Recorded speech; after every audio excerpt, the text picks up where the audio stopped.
गरीब साध साध सब नेक हैं, आप अपनी ठोरे। जो सतलोक ले जावेंगे वो साधु कोई और।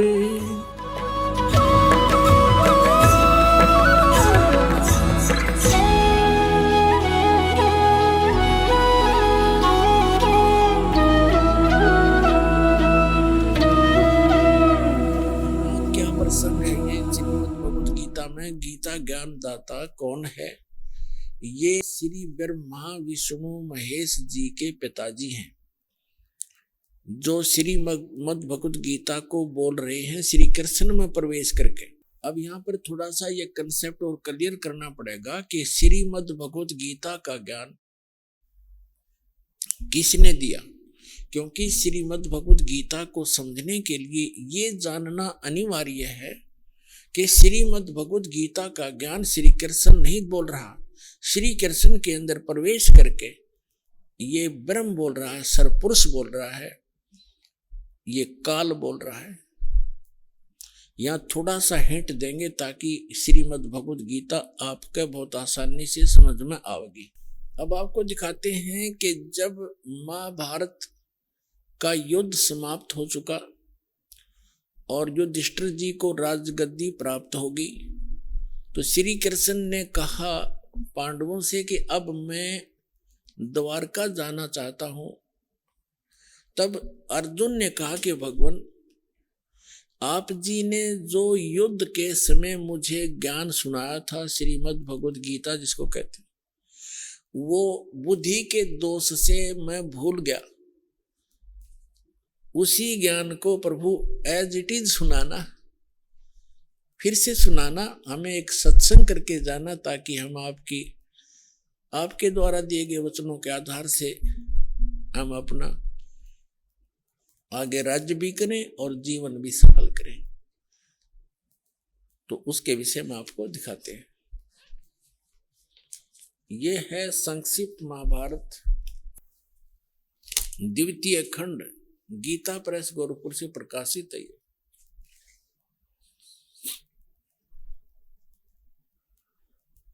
और इसके कहां से छपा है? इसके अनुवादक भी वही हैं, द्वितीय खंड, संपादक तथा संशोधक जयदयाल गोविंदका, और ये यहां से छपी है।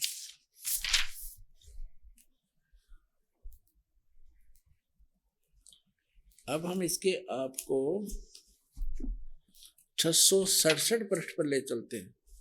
ये है 667 पृष्ठ।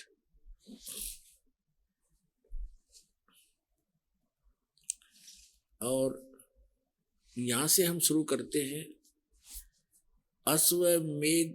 अश्वमेधिक पर्व, अर्जुन का श्री कृष्ण से गीता का विषय पूछना और कृष्ण का अर्जुन से सिद्ध महर्षि और कश्यप का संवाद।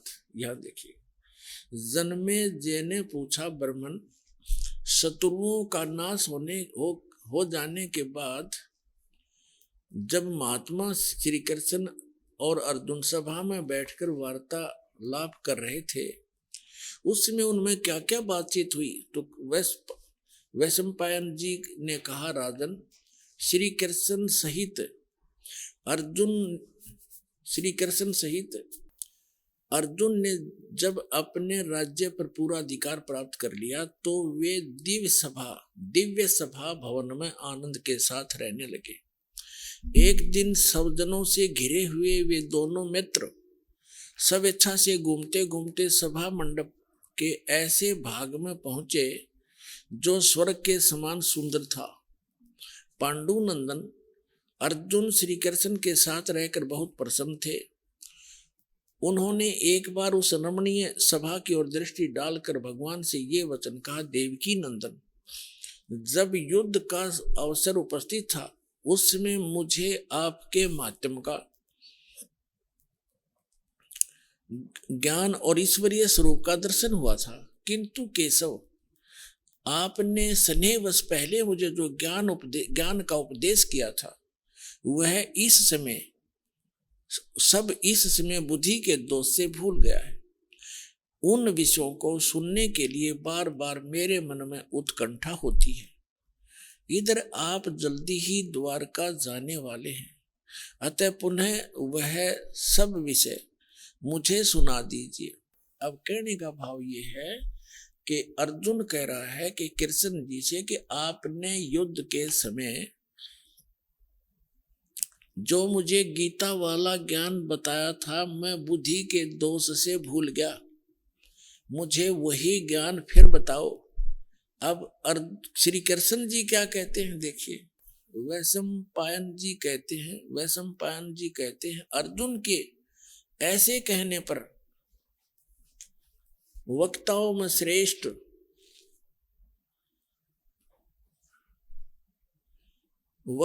श्रेष्ठ महातेजस्वी भगवान श्री कृष्ण ने उन्हें गले से लगाकर इस प्रकार उत्तर दिया।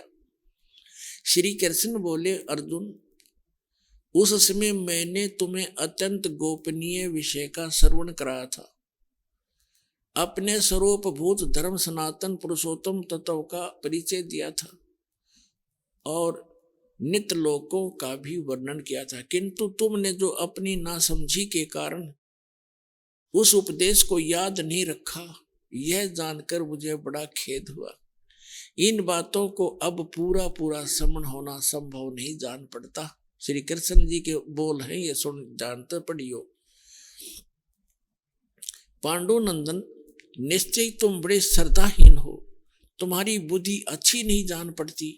अब मेरे लिए उस उपदेश को ज्यों का त्यों दोहरा देना कठिन है, क्योंकि उस समय योग युक्त होकर मैंने परमात्म तत्व का वर्णन किया था। पुण्यात्माओं, ये भी एक विचलित आत्मा होती है। अब देखो, जैसे दास सत्संग कर रहा है और प्रथम बार कोई श्रोता इसको सुन रहा है, आज के सत्संग को मुश्किल से वो 60% याद रख सकता है, मुश्किल से। और फिर 1 हफ्ता 10 दिन के बाद, महीने 2 महीने के बाद वो मुझे मिले और मुझसे कहे, जी वो सत्संग आपने किया था वो फिर से सुनाना, तो मैं तुरंत सुना दूंगा। यदि मैं अपने होश हवास में बोल रहा हूं और मैं ये कहूं कि तेरी बुद्धि अच्छी नहीं है, तू श्रद्धाहीन व्यक्ति है, तूने वो सत्संग याद क्यों नहीं रखा, और मैं ये कहूं मुझे तो अब याद नहीं, कोई बात हुई या? इसे सिद्ध है कि श्री कृष्ण नहीं बोल रहा था गीता का ज्ञान, उसके अंदर वो काल बोल रहा था प्रवेश करके। अब उसको कुछ भी याद नहीं। फिर कहता उससे मैंने योग युक्त होकर के वो ज्ञान बोला था। योग युक्त का अर्थ होता है परमात्मा से कनेक्ट हो जाना। इसे सिद्ध है कि परमात्मा कोई अन्य है जिससे वो कनेक्ट होने की बात कर रहा है। और जब युद्ध के मैदान में इसे भयंकर स्थिति में योग युक्त हो सकता है, अब पीस माइंड पीस है, उस टाइम तो शांति है, तो उसमें और जल्दी हो जाना चाहिए था योग युक्त, जबकि बिजली गिर गई। वास्तविकता यह है कि श्री कृष्ण जी ने योग ज्ञान पता ही नहीं ना उन्होंने बोला। उन्होंने फिर आगे इसमें अपने सत्र का ज्ञान दे रखा, वो गीता से मेल भी नहीं खाता। इससे आगे गीता है अलग से लिखी हुई है, वो तो गीता से मेल भी नहीं खाता, कह भी नहीं मिलता आपस में। तो कहने का भाव यह है कि श्री कृष्ण में प्रवेश करके यूं काल बोल रहा था।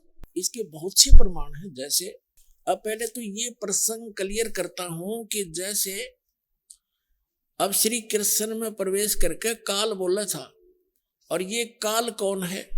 ये ब्रह्मा विष्णु महेश के पूज्य पिताजी हैं। और गीता अध्याय नंबर 4 के श्लोक नंबर 5 और 9 में ये क्या कहता है कि अर्जुन, तेरे और मेरे बहुत जन्म हो चुके, तू नहीं जानता, मैं जानता हूं। मेरे जन्म और कर्म अलौकिक हैं। इसके कर्म अलौकिक कैसे है? जैसे श्री कृष्ण में प्रवेश करके प्रेत की तरह गीता का ज्ञान बोल दिया। अब आज तक यही रट लगा रखी थी, श्री कृष्ण जी ने गीता बोली, श्री कृष्ण जी ने गीता बोली, और बोली काल ने कृष्ण जी को तो पता भी नहीं मैंने बोला क्या था गीता में। श्रीमद् भगवत गीता अध्याय नंबर 7 के श्लोक नंबर 24 और 25 में ये स्पष्ट करता है गीता ज्ञानदाता कि अर्जुन, ये बुद्धिहीन मनुष्य जो सामने खड़े हैं आज, ये सोच रहे होंगे कि मैं श्री कृष्ण हूं। ये मुझ अव्यक्त को व्यक्तिम आपनम मनन्ते अबुझा, मुझ अव्यक्त को, व्यक्त माने गुप्त रहता हूं, मैं अपनी योग माया से छुपा रहता हूं, कभी किसी के सामने नहीं आता। और श्री कृष्ण जी तो सामने खड़े थे, श्री कृष्ण होते ये वचन कहते तो सामने खड़े थे, वो छुपे का। तो ये कहता मैंने प्रतिज्ञा, मेरी ये अटल प्रतिज्ञा है तो ये घटिया, पर मैं ये मेरी अटल प्रतिज्ञा, अविनाशी प्रतिज्ञा है, मैं कभी किसी के सामने नहीं आता। तो ये क्या करते रहे, जैसे आपने आपको बहुत बार दिखाया है श्री शिव पुराण के अंदर, शिव महापुराण के अंदर, रुद्र संहिता के अंदर आता है, एक बार ब्रह्मा और विष्णु का इस बात पर युद्ध हो गया। ब्रह्मा जी कहते हैं मैं सारी सृष्टि का रचनहार हूं और आपकी भी उत्पत्ति मेरे से हुई है, विष्णु जी को कहते हैं। और विष्णु जी कहते हैं कि आप मेरी नाभि कमल से उत्पन्न हुए हो, मैं सबका, सारी सृष्टि का रचने वाला मैं हूं, सबका पिता हूं, तू मेरा पुत्र है। ब्रह्मा जी कहते विष्णु जी के तू मेरा पुत्र है।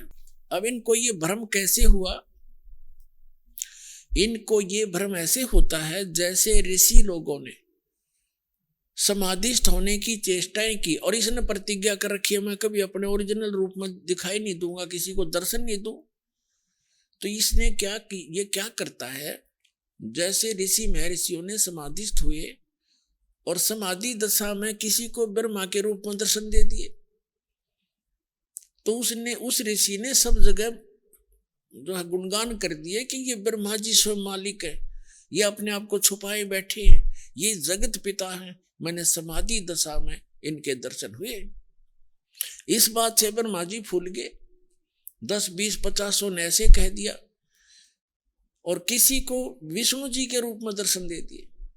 तो उसने कहा कि विष्णु जी यही पूर्ण परमात्मा है, मैंने समाधि दशा में इनके दर्शन हुए, ये अपने आप को छुपाए हुए, ये जगत के मालिक हैं, जगत के रचने वाले हैं, ये सारा समर्थ है। तो उससे विष्णु जी को भ्रम हो गया कि मैं ही रचने वाला हूं, सारे मुझे ही कहने लग रहे। किसी को शंकर भगवान के रूप में दर्शन दे दिए समाधि दशा में, अंदर अंतःकरण में। तो उसने बता दिया कि शंकर भगवान जो ये बैठे तमोगुण, यही सर्वशक्तिमान है, कालज्ञ मृत्युंजय सर्वज्ञ सर्वपुष, सारी सृष्टि के रचना। तो यहाँ वहां ब्रह्मा और विष्णु जी को भ्रम हो गया, तो उनका युद्ध हो गया। फिर वो बीच में एक स्तंभ खड़ा करा, पिलर खड़ा करा, लिंग, तो उन दोनों का युद्ध समाप्त किया। तब ये काल आ गया अपने पुत्र शिव का रूप धारण करके, ये अपने वास्तविक रूप में नहीं आता। इसका वास्तविक रूप कौन सा है, जो श्रीमद् भगवत गीता का ज्ञान देते समय युद्ध के मैदान में दिखा था इसने, 1000 भुजा का है, ये सहस्रा बाहु है। ये ब्रह्मा विष्णु महेश केवल 4 भुजा बना सकते हैं, दुर्गा केवल 8 भुजा बना सकती है, इससे ज्यादा नहीं है। और ये 1000 भुजा से लेकर और 10 भुजा और 4 भुजा और 2 भुजा में बना सकता है। तो ये ऐसे अपना वास्तविक रूप इसका वो 1000 भुजा, वो काल रूप है, वो इसका वास्तविक रूप है। तो उस वास्तविक रूप में ये कभी किसी को दर्शन नहीं देता, इसने प्रतिज्ञा कर रखी है। तो इसी का एक प्रमाण दिखाते हैं श्री विष्णु पुराण के अंदर कि एक बार राक्षसों का और देवताओं का युद्ध हो गया। देवता युद्ध में हार गए और राक्षस विजयी हो गए। देवता वहां से भागकर समुद्र के किनारे जाकर के तपस्या करने लगे, हे भगवान, हे सच्चिदानंद, हे सर्वशक्तिमान, हे शेषया पर विराजमान होने वाले, वो लगे साधना, वो करने लगे स्तुति। तो विष्णु रूप धारण करके यू काल आ गया और इसने उनसे कहा कि तुम्हारा जो भी अभिष्ट है, जो तुम्हारे मन में जो तुम्हारे दुख है, वो मैंने जान लिया है और मैं ऐसे ऐसे करूंगा। पढ़ के सुनाता हूं आपको, फिर अच्छा समझ में आएगा। ये देखिएगा श्री विष्णु पुराण, गीता प्रेस गोरखपुर से प्रकाशित।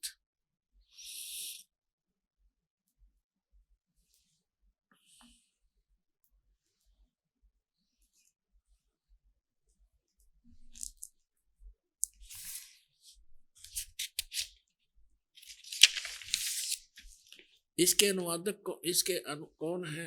अनुवादक श्री मुनि लाल गुप्त, श्री मुनीलाल गुप्त। और ये कहाँ से प्रकाशित है, कहाँ से छपी है? ये यहीं से प्रकाशक व मुद्रक है, गीता प्रेस, गोरखपुर, गोविंद भवन कार्यालय, कोलकाता का संस्थान। ये इनके फोन और फैक्स। ये है चतुर्थ अंश और ये 233 पृष्ठ पे हम यहां पढ़ेंगे।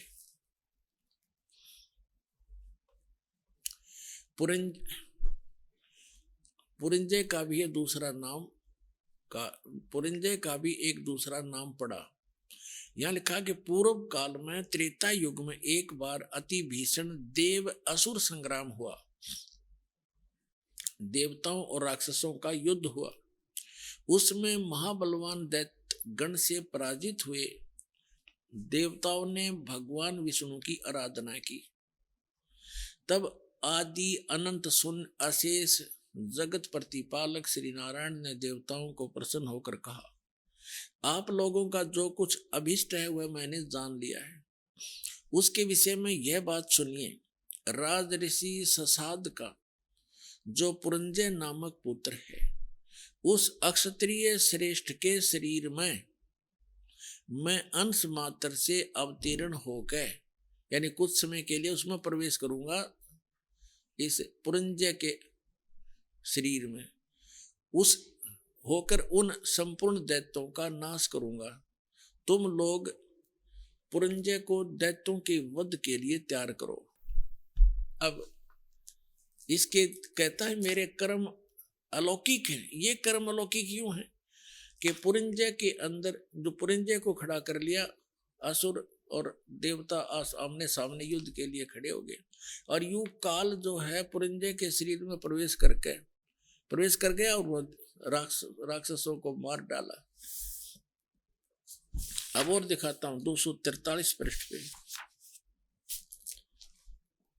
ये है चतुर्थ अंश ही चल रहा है, श्री विष्णु पुराण चतुर्थ अंश ही चल रहा है। ये अध्याय 3 का श्री विष्णु पुराण 242 पृष्ठ पे तीसरा अध्याय। यहाँ है पूर्व काल में रसातल में मोने नामक 6 करोड़ गंधर्व रहते थे। उन्होंने समस्त नाग कुल के प्रधान रतन और अधिकार छीन लिए थे। गंधर्वों के पराक्रम से अपमानित उन नागेश्वरों द्वारा स्तुति किए जाने पर उसके स्वर्ण करने से जिनकी विकसित कमल सदृश आंखें खुल गई हैं, निंद्रा के अंत में जागे हुए उन जलशाही भगवान सर्वदेवेश्वर को प्रणाम कर उनसे नागगण ने कहा, भगवान इन गंधर्वों से उत्पन्न हुआ हमारा भय किस प्रकार शांत हो। तब आदि अनंत भगवान पुरुषोत्तम ने कहा, यु काल आ गया विष्णु रूप धारण करके, योनासव के पुत्र मानधाता का जो पुरकुत्स नामक पुत्र है उसमें प्रविष्ट होकर मैं उन संपूर्ण दुष्ट गंधर्वों का नाश कर दूंगा। यानी पुरकुत्स में प्रविष्ट करके उसमें प्रवेश होकर भूत की तरह बढ़कर प्रेत की तरह प्रवेश होकर के मैं संपूर्ण गंधर्वों का नाश कर दूंगा। इति सिद्धम के ये काल ऐसे अलौकिक कर्म करता है। इसी प्रकार इसने श्री कृष्ण में प्रवेश करके गीता जी का ज्ञान बोला है। समझदार को संकेत पर्याप्त है। अब दास आपको सुनाने जा रहा है कि गीता ज्ञान दाता 7वें अध्याय के 12वें श्लोक में कहता है कि जो कुछ भी रजोगुण से उत्पन्न होने वाला भाव है, यानी सृष्टि जिससे होती है, रजोगुण के प्रभाव से प्रत्येक प्राणी इतना प्रेरित होता है कि संतानों उत्पत्ति करता है।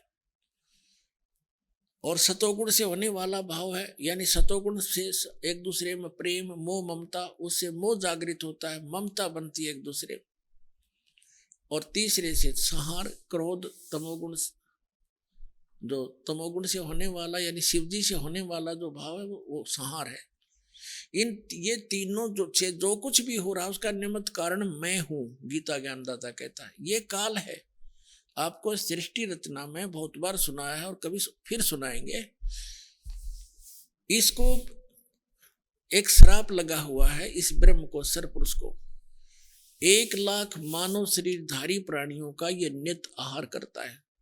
इसने एक ब्रह्मांड के अंतिम छोर में 21 में इसका 21 ब्रह्मांड का लोक है, पूरा 21 ब्रह्मांड। इसके 21वें ब्रह्मांड के अंतिम छोर में इसने एक ऐसा स्थान बना रखा है जहां कोई नहीं जाकर देख सकता।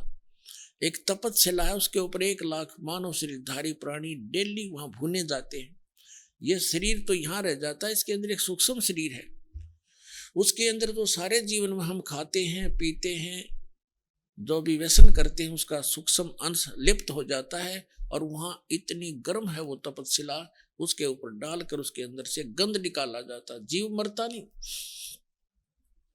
वहां मरता नहीं जीव, तो उसको ये खाता है। तो ये कहना चाह रहा है कि इनसे जो कुछ भी हो रहा है उसका निमित्त कारण मैं ही हूं, इनमें मैं नहीं और ये मुझ में नहीं, क्योंकि ये इनसे भिन्न रहता है। अब यहाँ प्रसंग चला है तो इसमें सिद्ध करते हैं कि रजगुण ब्रह्मा है, सतगुण विष्णु है, तमगुण शिव जी, तब ये आगे प्रसंग चलेगा। अब देखिएगा शिव पुराण से सिद्ध करते हैं, ये देखिएगा।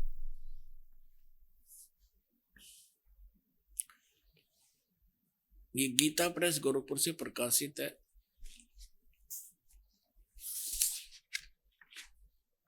संपादक हैं इसके, ये देखिएगा, संपादक है हनुमान प्रसाद पोदार। और ये कहां से, ये यहां से प्रकाशित है।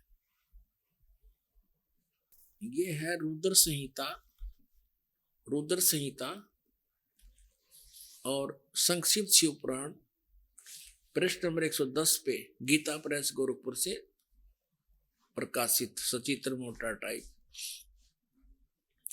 इस प्रकार ब्रह्मा विष्णु और रुद्र, इन 3 देवताओं में गुण हैं, यानी रजगुण ब्रह्मा, सतगुण विष्णु, तमगुण शंकर, इन 3 देवताओं में गुण है, परंतु शिव गुणातीत माने गए, वो इन तीनों से अलग हैं। और यही गीता अध्याय नंबर 7 के श्लोक नंबर 12 में स्पष्ट कर रहा है कि इन तीनों गुणों से जो कुछ भी हो रहा, रजगुण से होने वाले भाव, सतगुण से होने वाली स्थिति, रजगुण से होने वाली उत्पत्ति और शंकर से होने वाले संहार, इन तीनों का, इनका मूल कारण तो मैं ही हूं, मेरे कारण ही हो रहा, क्योंकि इसको 1 लाख जीव मानव शरीरधारी प्राणी रोज खाने पड़ते हैं।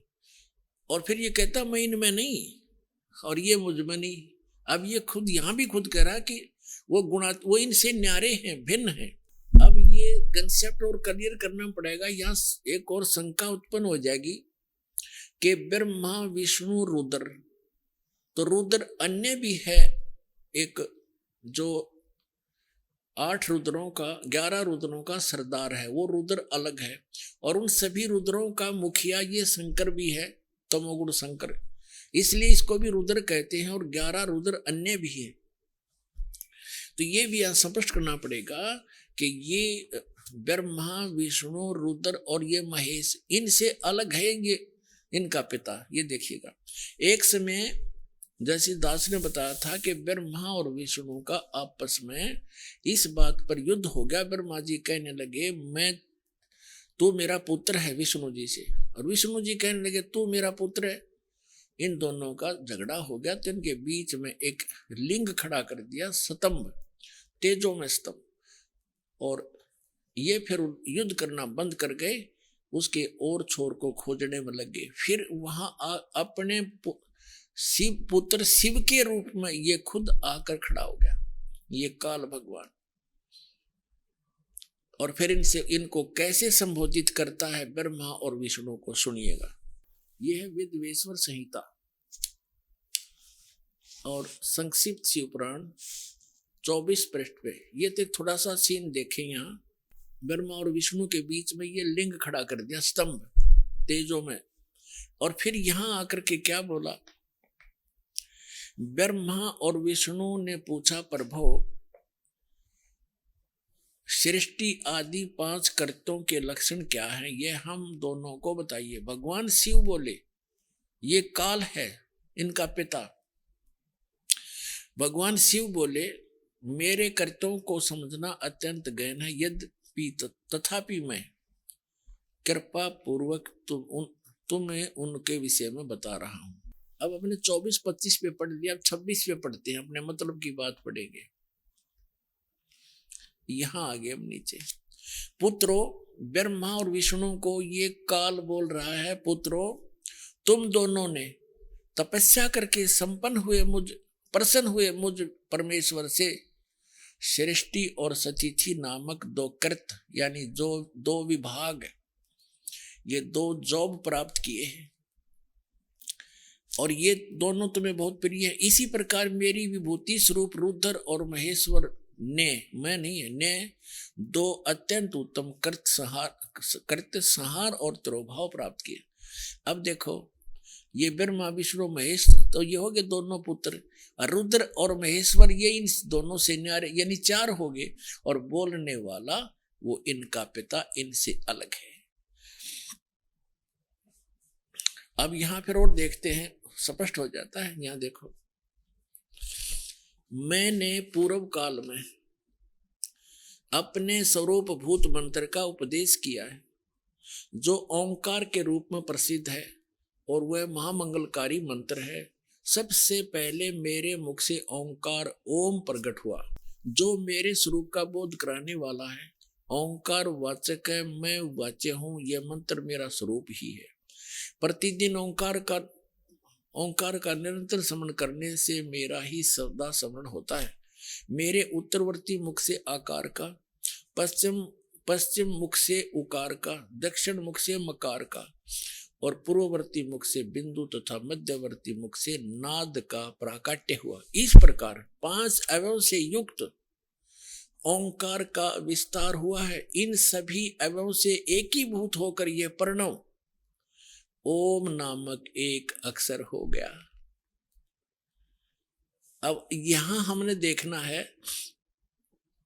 कि ये ओम एक अक्षर जो है ये ब्रह्मा विष्णु महेश के पिताजी का है। और वो कौन है? वो ब्रह्म है, वो काल है। ये ब्रह्म का मंत्र है ओम। गीता अध्याय नंबर 8 के श्लोक नंबर 13 में ये गीता ज्ञानदाता गीता बोल रहा है। इसे ये भी स्पष्ट होता जाएगा।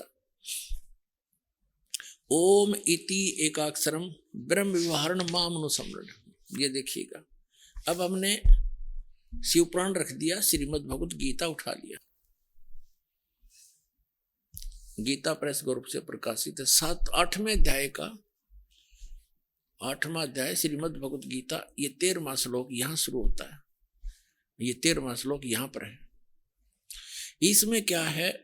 ओम इति एकाक्षरम ब्रह्म व्यवहारण माम अनुसमरण ये प्रयाति तजंदेहम सयाति परमाम गतिम। गीता ज्ञानदाता कह रहा है कि माम ब्रह्म, मुझ ब्रह्म का ओम इति एकाक्षरम, यह ओम एक अक्षर है, नथिंग एल्स। व्यवहारण मन उच्चारण करके अनुसमन सुमन करता हुआ ये प्रयति तजंदेहम, जो संसार शरीर छोड़कर जाते समय तक इसका जाप करता है, जाता है, सयाति परमाम गति। इसका सुमन करता हुआ जो शरीर छोड़कर जाता सयाति परमाम गति। इस ओम से मिलने वाली, ये ओम यह उदाहरण दिया है। जो पुरुष ओम ओम ओम, ये एक अक्षर हो गया ओम। इति, इस एक अक्षर ब्रह्म को उच्चारण करता हुआ मां मुझ निर्गुण ब्रह्म का चिंतन करता हुआ शरीर को त्याग कर जाता है, वह पुरुष परम गति को प्राप्त होता है। अब इसे ये सिद्ध हो गया कि उधर तो श्री शिव पुराण के अंदर, शिव महापुराण में स्पष्ट हो गया कि ये गीता ज्ञान, ये ब्रह्मा विष्णु महेश, रुद्र और महेश से, ब्रह्मा विष्णु महेश से जो 5वां है वो इनका पिता है। वो शिव पुराण का वह संदेश दे रहा है और वो कह रहा है कि मेरा ओम मंत्र है। ओम ये 5 अवयव से एकीभूत होकर एक ओंकार प्रणव रूप में ओंकार एक अक्षर हो गया। और यहाँ 8वें अध्याय के 13वें श्लोक में गीता जी में स्पष्ट कर रहा है, ये गीता ज्ञान दे रहा है कि ओम इति एकाक्षरम, यह ओम एक अक्षर जो है माम ब्रह्म, मुझ ब्रह्म का एक ओम अक्षर है, नथिंग एल्स। और सुमन करता हुआ, इसका उच्चारण करके श्रवण करता हुआ यह प्रयाति तजंदेहम, जो शरीर छोड़कर जाता है या अंतिम सांस तक श्रवण करता है, सयाति परमाम गति, वह परम गति को प्राप्त होता है। कौन सी परम गति? जो ओम से, ओम की जाप से मिलने वाली है। वो क्या? ब्रह्मलोक। अभी आपने देवी भागवत में पढ़ा था कि देवी कह रही है हिमालय राजा को कि गीता प्रेस गोरखपुर से प्रकाशित श्री देवी भागवत सचित्र मोटा टाइप, जिसके 562 और 63 पृष्ठ पर देवी खुद स्पष्ट कर रही है हिमालय राजा को कि और सब बात सब पूजाएं त्याग दो, ब्रह्म का जाप करो, उसका एक ओम मंत्र है, वो ब्रह्म लोक में रहता है, उसको पा जाओगे। तो ओम के जाप से ब्रह्मलोक प्राप्ति है। गीता अध्याय नंबर 8 के श्लोक नंबर 16 में लिखा है कि ब्रह्मलोक पर्यंत सब पुनरावृत्ति में वहां गए प्राणी भी जन्म मृत्यु में आते। ये देखिएगा, ये वही श्रीमद् भगवत गीता इसके 8वें अध्याय के अब 16वें श्लोक में क्या कहा है कि हे अर्जुन, ब्रह्मलोक पर्यंत सब लोग पुनरावृत्ति में, पुनरावृत्ति का इन्होंने यहां विश्लेषण भी किया है, अर्थात जिनको प्राप्त होकर पीछे संसार में आना पड़े ऐसे। तो इसे सिद्ध हो गया कि इससे भी परम गति नहीं हुई, क्योंकि जन्म मृत्यु है तब तक वो ये जीव सुखी नहीं हो सकता।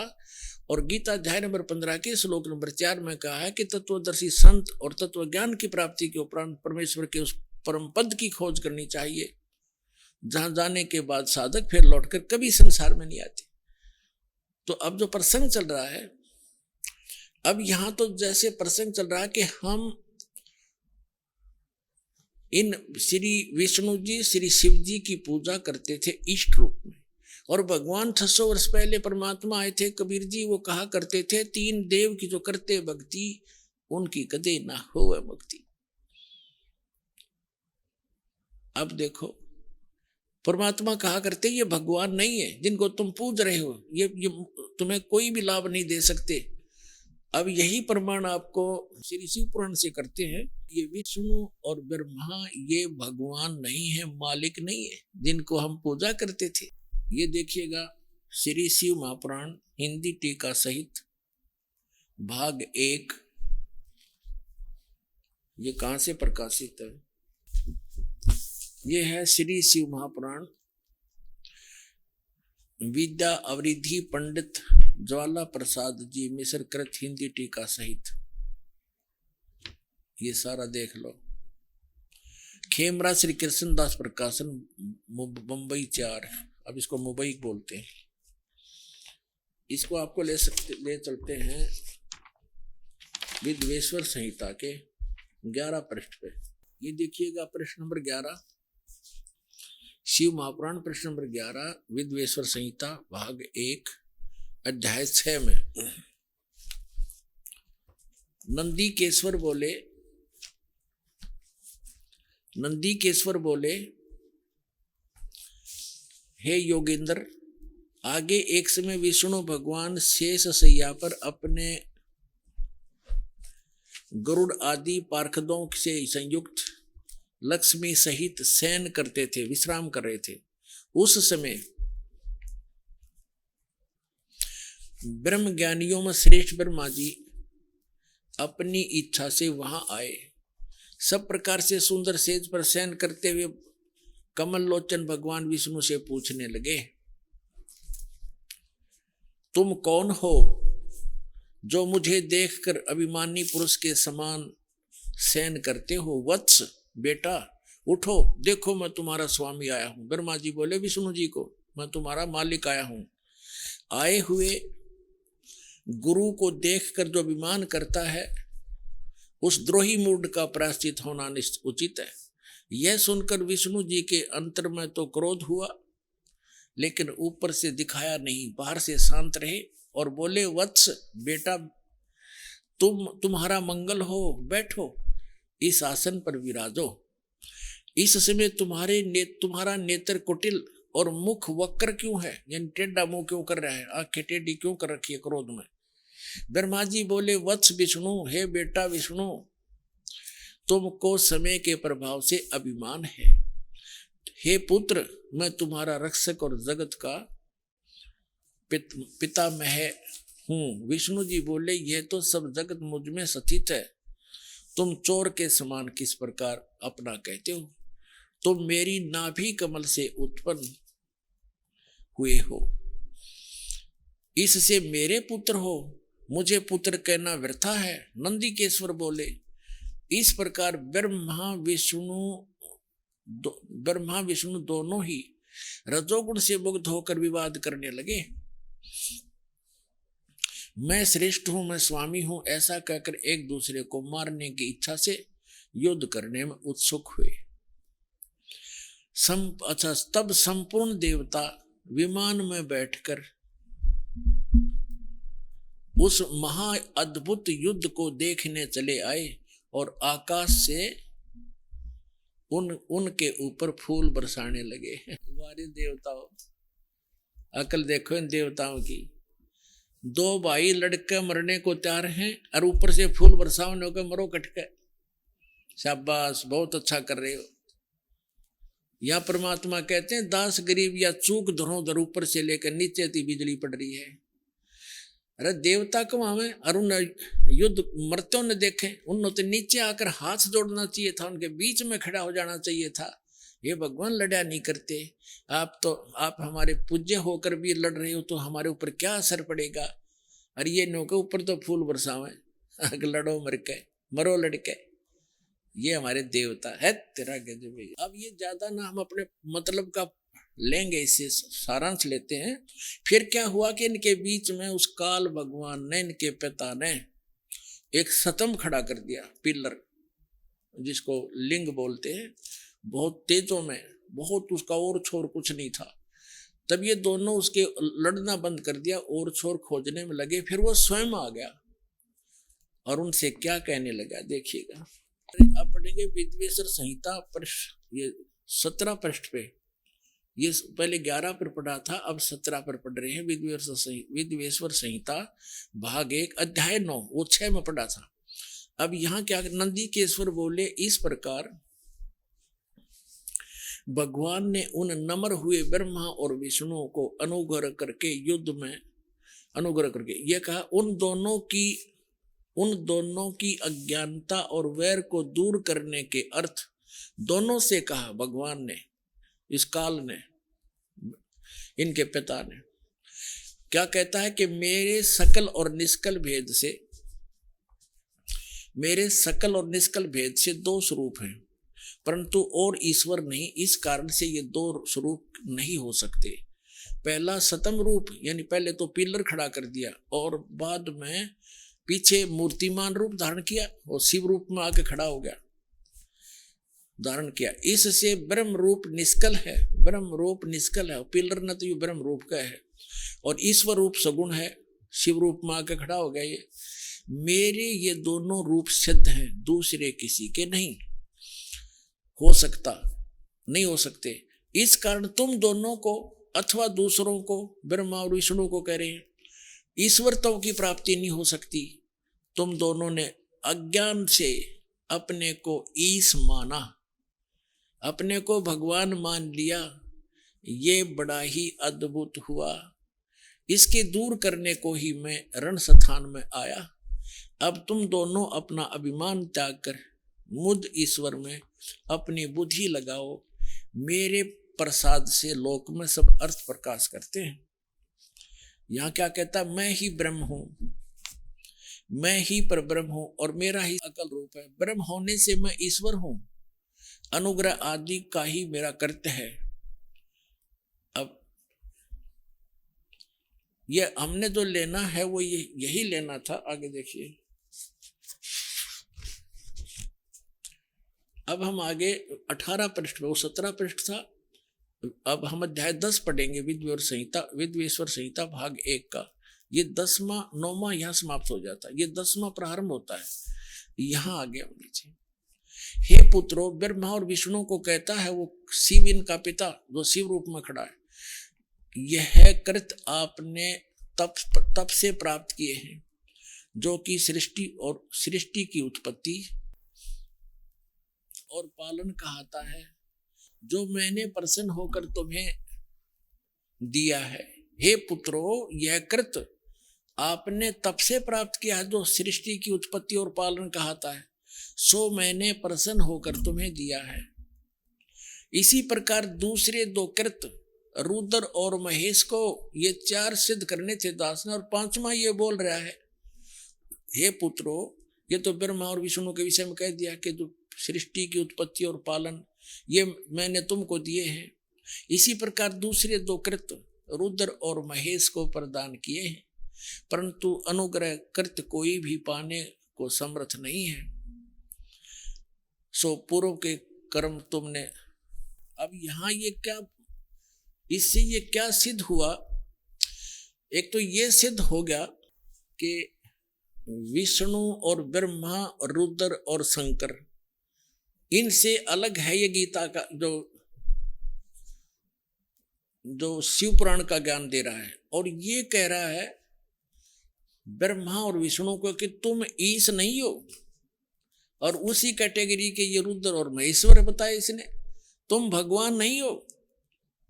इससे सिद्ध है कि हम जिसकी पूजा किया करते विष्णु और शंकर की, ये भगवान नहीं थे। और ये हमारे देव, ये हमारे धर्म गुरु आचार्य शंकराचार्य और जितने मंडलेश्वर ये महर्षि को वहां थे, न कख भी पता नहीं था इन हमारे सदग्रंथों का, इनके अंदर कैसा निर्णायक ज्ञान है। तो अब हम अपने उस प्रसंग पर आते हैं।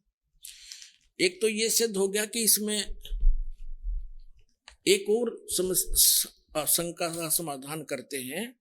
इसी शिव पुराण के अंदर जो खेमराज श्री कृष्ण के दास मुंबई के प्रकाशन में है, उसमें क्या है, उसमें ये स्पष्ट किया है कि जैसे ये क्या कहता है कि मेरा एक ओंकार मंत्र है, और जैसे हमारे ये धर्म गुरु क्या बताया करते हैं, इस अनुवाद जो किया है ना गीता प्रेस गोरखपुर से प्रकाशित में शिव पुराण में, उसमें उन्होंने गलती कर रखी है।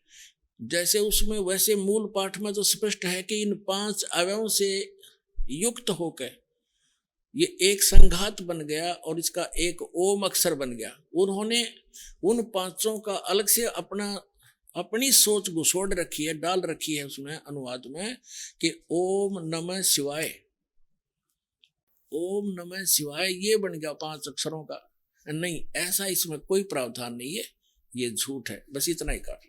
अब ये प्रसंग स्पष्ट हुआ कि जिनकी हम पूजा किया करते थे, ये ब्रह्मा विष्णु और शंकर, ये भगवान नहीं है, ये ईश नहीं है। स्पष्ट कर दिया, हमारे सदग्रंथों ने ही स्पष्ट कर दिया। अब हम जिस प्रसंग पर आज आगे बढ़ेंगे, अब हम उसको निर्णय करते हैं कि रजगुण ब्रह्मा है, सतगुण विष्णु, तमगुण शिव जी। अब देखिएगा, ये है श्रीमद देवी भागवत यानी देवी पुराण, श्री खेमराज श्री कृष्ण दास प्रकाशन मुंबई से प्रकाशित है।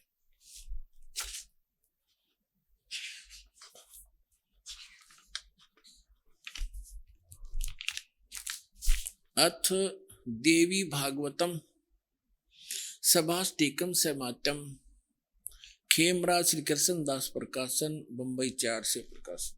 यहाँ पर तीसरा स्कंद प्रारंभ होता है। अथ श्री मद देवी भागवते भाषा टीका युक्ते तृतीय स्कंद है प्रारंभते। अब तीसरा स्कंद प्रारंभ होता है। हम इसके हम आपको 11 पृष्ठ पे ले चलते हैं। ये 11 पृष्ठ पे 5वां अध्याय, इसमें यहां हम पढ़ेंगे 5वें अध्याय का 8वां श्लोक। हे मात्र, ये 7वां समाप्त हुआ। हे माता, यदि हमारे ऊपर सदा आप दया युक्त हो तो हमको तमोगुण में किस प्रकार प्रदान किया। शंकर भगवान बोल रहे हैं। ब्रह्मा रजोगुण और हरि सतगुण युक्त क्यों किए, युक्त किए, किस प्रकार किए। अब यहाँ संस्कृत भी पढ़ेंगे हम। ये संस्कृत है, ये हिंदी यहाँ पर हमने पढ़ी है। ये 8वां श्लोक है। यदि दया धर्मना न सदा अंबिके कथम अहम, यदि दया धर्मना न सदा अंबिके कथम अहम विहित है, किस प्रकार मैं बना दिया हे अंबिके, हे माता, तमोगुण और कमल जय, कमल से उत्पन्न होने वाले ब्रह्मा को रजोगुण संभव, रजोगुण क्यों बना दिया। और सुवित किमु सतोगुण हरि, और विष्णु जी को आपने सतोगुण किस प्रकार बनाया, क्यों बनाया। देखो, इस बात से ये हमारे ये देवता भी परिचित हैं कि जो हम कर रहे हैं ये अच्छा नहीं हो रहा। इसलिए तो ये कह रहे हैं कि यदि आप हम पर दया युक्त हो तो हमारे को ऐसा क्यों बना दिया, हमसे एक से ब्रह्मा से निकल रहे उसकी तरंगों से सब प्राणी प्रभावित होते हैं और सृष्टि उत्पत्ति करते हैं, बच्चे पैदा करते हैं, और विष्णु जी से निकल रही तरंगों से एक दूसरे में ममता में फंसे पड़े हैं और मेरे से फिर एकदम संहार होता है। ये ऐसा क्यों हो रहा है? यदि आप हम पर दयालु हो, हमें ऐसे गुणों वाले क्यों बना दिया? मुझे तमोगुण क्यों बना दिया? और शंकर जी को सतोगुण और शिव जी को तमोगुण क्यों बना? इति सिद्धम रजगुण ब्रह्मा सतगुण विष्णु तमगुण शिव जी। तीसरा एक तो आपको शिव पुराण में बता दिया कि रजगुण ब्रह्मा विष्णु महेश इन तीनों देवताओं में गुण है, और वो शंकर इनसे न्यारा है, वो गुणातीत माना गया। और अब आपको सिद्ध करते हैं मार्कंडेय पुराण में। मार्कंडेय पुराण गीता प्रेस गोरखपुर से प्रकाशित के 123 पृष्ठ पर देखिएगा।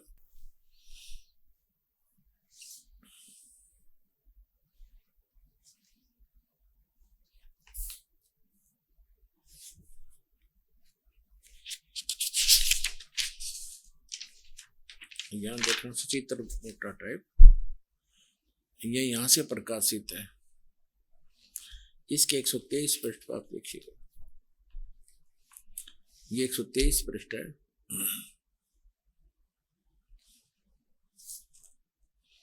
अब यह मार्कंडेय जी का वर्णन चल रहा है। मार्कंडेय जी बोल रहे हैं, मुने यहां आ जाते हैं। इस प्रकार स्वयंभू परमात्मा की 3 अवस्थाएं हैं, रजोगुण प्रधान ब्रह्मा, तमोगुण प्रधान रुद्र और सतगुण प्रधान विश्वपालक विष्णु हैं। और यही 3 देवता हैं और यही 3 गुण हैं।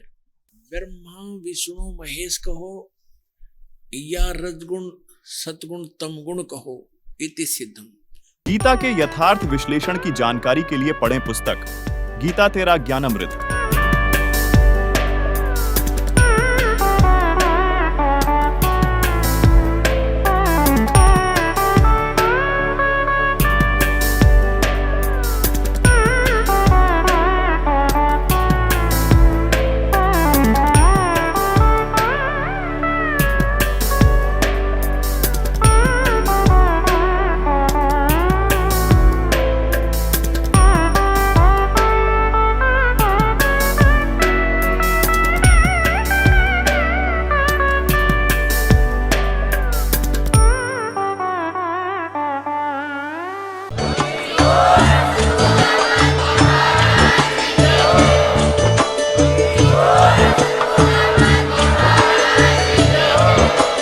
आप सुन रहे थे जगत गुरु तत्वदर्शी संत रामपाल जी महाराज जी के मंगल प्रवचन। अधिक जानकारी के लिए विजिट कीजिए हमारी वेबसाइट www.jagatgururampalji.org। संत रामपाल जी महाराज जी के शुभ आशीर्वाद से पूरे विश्व भर में 500 से भी ज्यादा नाम दीक्षा केंद्र हैं, जिन पर संत रामपाल जी महाराज जी द्वारा ऑनलाइन निशुल्क नाम दीक्षा दी जा रही है। अपने नजदीकी नाम दीक्षा केंद्र का पता करने के लिए संपर्क करें 8222880541।